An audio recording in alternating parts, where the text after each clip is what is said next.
गुरु की साधी निवाजी प्यारे साथ संगत जी, प्यार और सत्कार से कहना धन निरंकार जी। पाइयां तेरे दारे आके रहमता हजारा, दीने राती दाता तेरा शुक्र गुजारा।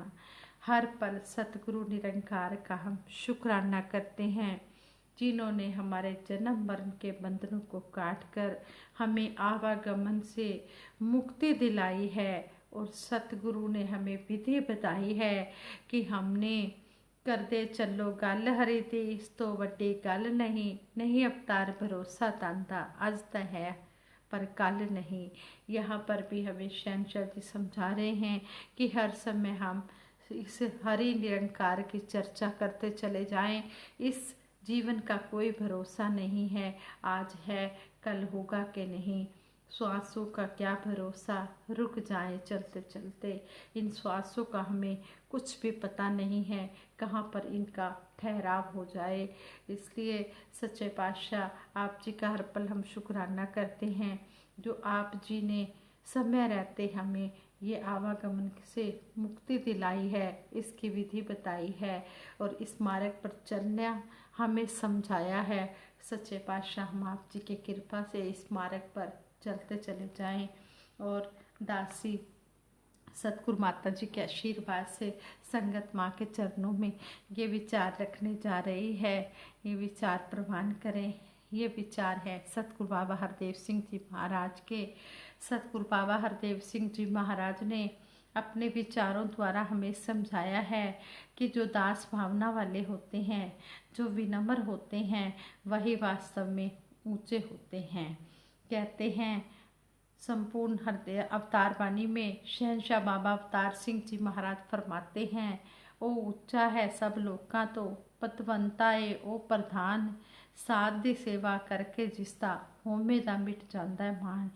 कहते हैं कि वो पतवंता है, वो ऊंचा है, जो विनम्र है वही सबसे ऊंचा है। और कहते हैं कि संतों महापुरुषों की सेवा करके ये जो मन का अभिमान है ये खत्म हो जाता है। फिर कहा है ऊंचे पानी ना टिके नीचे ही ठहराए, नीचा हो सो भर पिए ऊंचा प्यासा जाए। कहते हैं कि ऊपर कभी भी पानी नहीं टिकता है, पर्वतों पर पानी गिरता है, नीचे की तरफ आता है। नदी में पानी बह रहा है और कोई अकड़ कर खड़ा हो जाए उस नदी के किनारे पर कि मैं झुकूंगा नहीं, फिर वो तो प्यासा ही रहेगा। अगर प्यास बुझानी है तो झुकना होगा। अहंकार से भरे हुए इंसान, किसी को तन का अभिमान है, किसी को धन का अभिमान है, किसी को विद्वता का अभिमान है, किसी को हुकूमतों का अभिमान है। कोई मुल्क का राजा हो जाए फिर भी बात समझ में आती है। छोटी छोटी उपलब्धियां और उसका ही मान, जैसे शायद वही सारी दुनिया का बादशाह हो। जरा सा कतरा भी आज उभरता है तो समंदर के लहजे में बात करता है ऐसे कि बस मैं ही मैं हूँ, मेरे मुकाबले में कौन, मेरे जैसा कौन। हालांकि होता कतरा है और कतरे ही तो हैं सब। अगर हम देखें हम सब कतरे ही तो हैं, एक बूंद ही तो है। कहते हैं कि एक बार हमें एक एग्जाम्पल देकर भी सतगुरु बाबा जी ने समझाया कि एक महात्मा किसी सेठ के घर में गए। महात्मा दाएं बाएं देख रहे हैं महल को, सब कुछ वहाँ पर सुव्यवस्थित पड़ा है, बहुत अच्छे ढंग से चीज़ें पड़ी हैं और बड़ी कीमती चीज़ें नज़र आ रही हैं और बहुत सुंदर सब कुछ पड़ा हुआ है। उन्होंने जब नज़रें घुमाई और सेठ कहने लगा ये फ्रांस से है, ये पेरिस से है, ये पेरिस से है, ये इतने फ्रैक्स का है, ये इटली से है, ये इतने लीरा का है, ये इंग्लैंड से है, ये इतने पाउंड्स स्टर्लिंग का है, अमेरिका से इतने डॉलर्स का है। ये एक महल है मेरा जिसमें आप आए हैं, ऐसे 20 महल हैं मेरे और उनमें ऐसे ही कीमती कीमती सामान हैं जो फॉरेन से आए हुए हैं और इतने कॉस्टली सामान हैं, इतने महंगे सामान हैं। इसके अलावा मेरी इतनी फैक्ट्रियां हैं। वह सेठ गिनवाए चले जा रहा है। महात्मा की नज़र सामने पड़ी। एक बच्चा बैठा हुआ है स्टडी टेबल पर। महात्मा उस बच्चे को बुलाते हैं, कहते हैं बेटा वो एटलस इधर लाना। महात्मा उंगली रखकर कहने लगा कि यह क्या है। वह बच्चा कहता है जहाँ आपने उंगली रखी है यह एशिया है। फिर महात्मा कहने लगे अच्छा एशिया है, यह छोटे से अमरूद जितना क्या है। बच्चा कहने लगा यह हिंदुस्तान है। फिर आगे महात्मा कहते हैं यह छोटे से कंचे जितना क्या है। वह बच्चा कहता है यह तो हमारा मुंबई नगर है। अच्छा, महात्मा कहते हैं अच्छा यह मुंबई है एक बिंदु जितना। बेटा जरा बताना यह मुंबई में आपके महल और बाकी प्रॉपर्टीज कहाँ पर है। आगे से उसने कहा बेटा जरा बताना यह मुंबई में आपके महल और बाकी प्रॉपर्टीज कहाँ है। तो वह बच्चा कहने लगा महात्मा जी आप भी अजीब सी बात करते हैं, मुंबई बिंदु जितना है तो हमारी महल फैक्ट्रियाँ किस गिनती में आएंगी। इधर बच्चे से महात्मा पूछ रहा है और पिता सुन रहा है जो सब कुछ गिनवाता चला जा रहा था। महात्मा उससे संबोधित नहीं हुए, पूछ बेटे से रहे हैं लेकिन मैसेज उसके पिता को दे रहे हैं। पिता उसी समय चरणों में झुक गया कि मुझसे भूल हो गई है। अगर अनंतता की नज़र से देखें तो हमारे जीवन की भी क्या अहमियत है। अगर उम्रों के हिसाब से हम देखें तो क्या है हमारा वजूद। इसलिए महात्मा जब यह बात कहते हैं कि हमने अभिमान नहीं करना, विनम्र बनना है, तो अगर वो विनम्रता वाले वचन हम सुनते हैं और उन भावों से युक्त हो जाते हैं तो फिर तू ही तू है। इस तू को ही जीवन में महत्ता देते चले जाते हैं, इसी को जीवन में सबसे ऊंचा स्थान देते चले जाते हैं। जब यह तू हमारे दिलो दिमाग में छाया हुआ है तो फिर मैं कहाँ अपना सिर उठाएगी, फिर मैं तो हो ही नहीं सकती। इसको हम महत्ता जब नहीं देते हैं तभी यह मैं आती है। कहते हैं कि मारा गया वो ही जिसने कहा कि मैं बड़ा। तो हम अपने आप का ही नुकसान भी करते हैं और अपयश भी दिलाते हैं। अक्सर होता है कि अगर कोई इंसान मैं कर रहा होता है तो सुनने वाले कई ऐसे होते हैं जो कह रहे होते हैं बस वाह वाह कमाल है कमाल है। जरा सा वो 2 कदम उधर होगा तो आपस में बात करेंगे कि कितना अभिमानी है, कितना अहंकारी है। यानी कि यश भी नहीं मिला, अपयश मिला और हरि अभिमान को परवान कहाँ करता है। हरि अभिमान को कभी भी परवान नहीं करता है। हरि को तो अभिमान अच्छा ही नहीं लगता है। कहने का भाव यही है कि महापुरुष संत जन भगत जन यही बात युगों से समझाते चले गए हैं कि अपना तो एक ही परमात्मा है, इसी को हम ध्याते चले जाएं। अपनी मन रूपी आंखों के सामने इसी को ही रखें, इसको कभी भी अपनी आंखों से ओझल ना होने दें। हमेशा इस एक को, इस एक परमात्मा को, इस देव को अपने जीवन में ऊंचा स्थान देते चले जाएं। यह हमेशा हमारी नज़रों में रहे, हम उस अवस्था में रहें जो सही मायनों में ऊंची अवस्था है।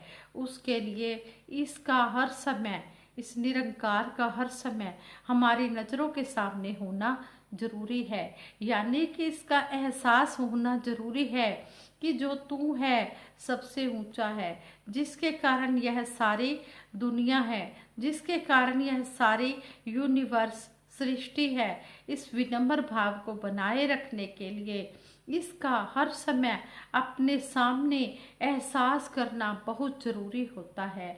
अगर इसको आंखों से ओझल कर देते हैं तो इधर विनम्रता जाती है, उधर मन में अहम जाग जाता है, अहंकार आ जाता है, तो आंखों के ऊपर ऐसा पर्दा आ जाता है कि यह जो अभिमान में मन चूर हो जाता है। फिर हम किसी को कुछ नहीं समझते, अपने आप को सब कुछ समझने लगते हैं। कहने का भाव यही है कि महापुरुषों, संत जनों, भगत जनों ने यही वचन बार बार दोहराए हैं। उनके मनों में हमारे लिए दर्द का भाव छिपा होता है, भलाई का भाव होता है। वे जानते हैं कि हमारी भलाई इसी में है। अगर इस भाव से हम युक्त नहीं होंगे, इस ओर नहीं पड़ेंगे, तो हमारा भला होने वाला नहीं है। हम अपना भी नुकसान करेंगे और औरों का भी नुकसान करेंगे। यहाँ भी शर्मिंदगी उठाएंगे। और आगे कहते हैं, जोर किया सो जुल्म है, कहता नाव हलाल, दफ्तर लेखा मांगिए, तब होएगा कौन हवाल। कैसे सामना करोगे, कैसे आंखें ऊंची उठाकर देख पाओगे, कौन हवाल होगा, किसकी दलीलें चलेंगी, कौन सा वकील चलेगा।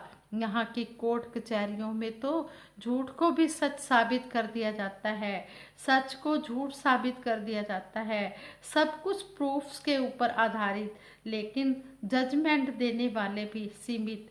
लेकिन जिस जजमेंट की यहाँ बात हो रही है, जिसका बाइबल में भी जिक्र है कि द डे ऑफ जजमेंट, उस दिन परमात्मा के आगे कौन सी तुम्हारी दलीलें, कौन सी तुम्हारी अकल, कौन सी चतुराई, कौन सी सियानत, यह कुछ भी चलने वाली नहीं है। अक्सर इंसान इन्हीं अकलों और सियानतों के द्वारा सोचता है कि शायद मैं ऊंची पोस्ट पर पहुंच जाऊंगा और मेरा कल्याण हो जाएगा। तो यह अपने आप को धोखा देने वाली बात है। जैसे वो कहावत जो पहले भी कई बार सतगुरु बाबा हरदेव सिंह जी महाराज ने हमें समझाई है कि अगर वो भार तोलने वाली मशीन के ऊपर खड़ा हुआ है तो अपना पेट अंदर खींच लेता है। अगर कोई भी इंसान वेट तोलने वाली मशीन के ऊपर खड़ा हुआ है और अपना पेट अंदर की ओर खींच लेता है तो उससे क्या बनेगा। उस वेट तोलने वाली मशीन को तो कहाँ झुठला सकेगा। पेट अंदर कर लिया तो भी तेरा भार तो वहीं का वहीं रहा, तो किसको धोखे में रख रहा है। कहते हैं कि दफ्तर लेखा मांगी है, तब होएगा कौन हवाल। वहाँ कौन सी दलीलें चलेंगी। ये चतुराइयाँ, चालाकियाँ दुनिया में सब लोग इस्तेमाल करते हैं, तो भी कई बार हार माननी पड़ती है। दलीलें तो कितनी अजीब अजीब सी होती हैं। किसी ने कहा कि यह दुनिया तो रंगमंच है। आगे से कहने वाला कह रहा है कि अच्छा, दर्शक कहाँ है, देखने वाला कहाँ है। इस प्रकार इंसान उस बात को नहीं पकड़ते जो कही जा रही है। जिस भाव से कह रहा है उस बात को नहीं लेते, उस बात को नहीं समझते। आगे से अपनी दलीलें देंगे, आगे से अपनी राय देंगे, सलाह देंगे। जो महापुरुष, संत जन, भगत जन होते हैं वो इंसान को इन बातों से ऊपर उठने के लिए प्रेरणा देते हैं कि ये चतुराइयाँ, चालाकियाँ चलने वाली नहीं है। इंसान ये चतुर चालाकी तेरे काम आने वाली नहीं है। कसौटी के आगे तो परख सोने की होती है। अगर सोने का लेप चढ़ाया हुआ है और अंदर धातु कुछ और है तो कसौटी ने कहाँ लिहाज करना है। अगर सोना है तो वाकई ही सोना परख लिया जाएगा, और अगर सोने के ऊपर रंग चढ़ा हुआ है सोने का तो दो रगड़ में ही वो एक तरफ हो जाएगा और असली धातु सामने आ जाएगी। तो शहनशाह जी संपूर्ण अवतार बाणी द्वारा भी हमें समझा रहे हैं कि जाननहार प्रभु है जेड़ा, जाने सारे गैबा नू, इस तो किवें लुका सकदा है बंदा अपने ऐबा नू। यह तो जाननहार है, इससे कहाँ छुपा कुछ रह सकता है। यहाँ भाव की, भोलेपन की बात हो रही है। जो इंसान चालाकियों में, चतुराइयों में यकीन रखते हैं उन्हें शर्मिंदगी भी उठानी पड़ती है।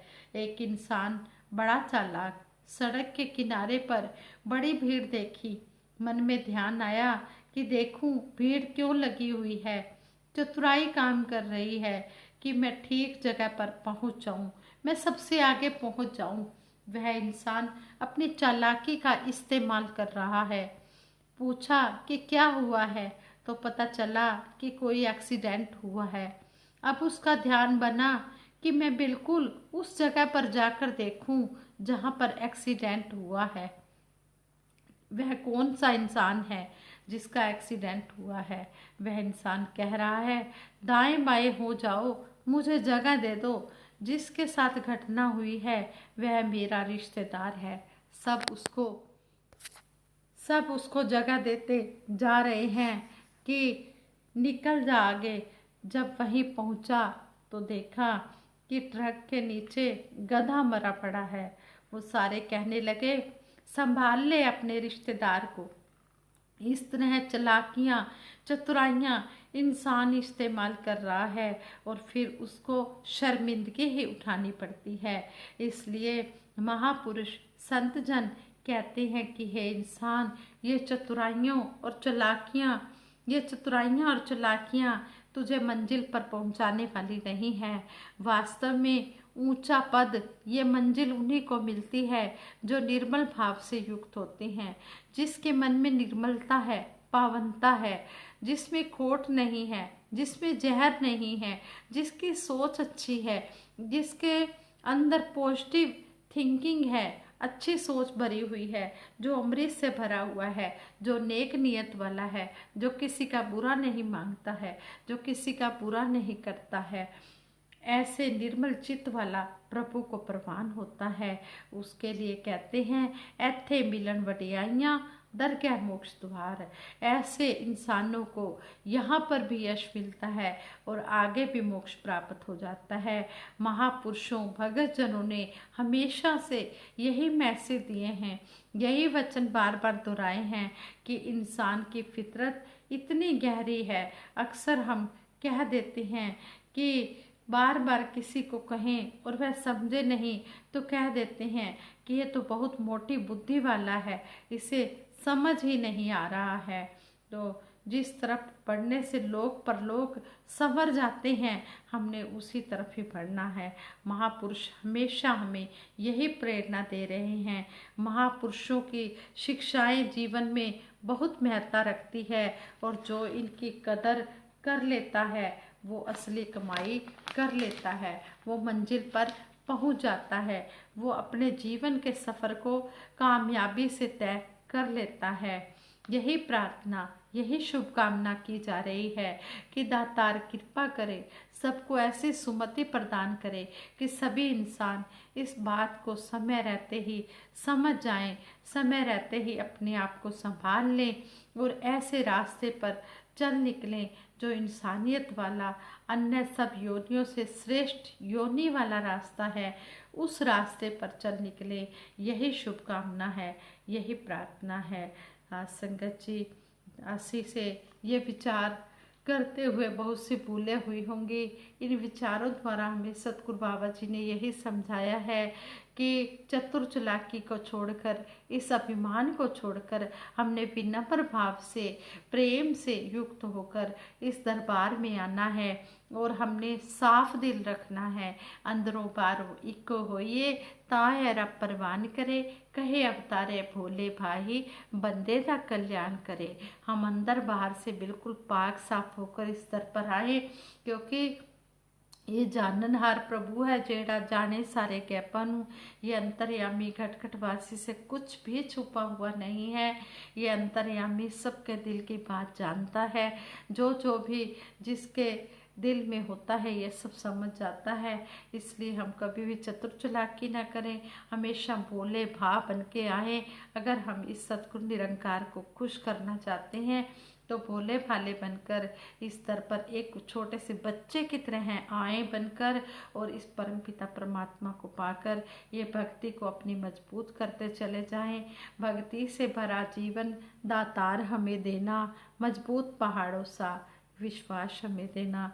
सच्चे पातशाह जिस तरह आप जी ने यह ब्रह्म ज्ञान बख्शा है, ये संगत माँ बख्शी है, सेवा सिमरन सत्संग की विधि बताई है, इसी तरह दातार सच्चे पातशाह इस रास्ते पर हमें चलाते रहना।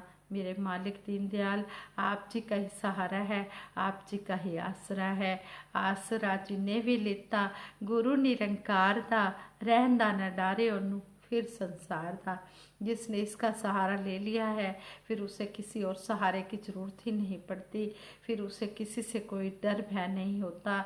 वो इसी एक निरंकार का ही भय, सतगुरु निरंकार का, संगत माँ का भय अपने मन में रखता है और जीवन यापन करता है। आओ हम भी दातार से यही अरदास करें कि सच्चे पातशाह हमारा लोक सुखी परलोक सुहेला हो जाए। दासी सबके सुखों के लिए सिमरन करवाएगी, सभी ने मिलकर इसमें सहयोग देना है। तू ही निरंकार मैं तेरी शरण हाँ मैनू बख्श लो, तू ही निरंकार मैं तेरी शरण हाँ मैनू बख्श लो, तू ही निरंकार मैं तेरी शरण हाँ मैनू बख्श लो।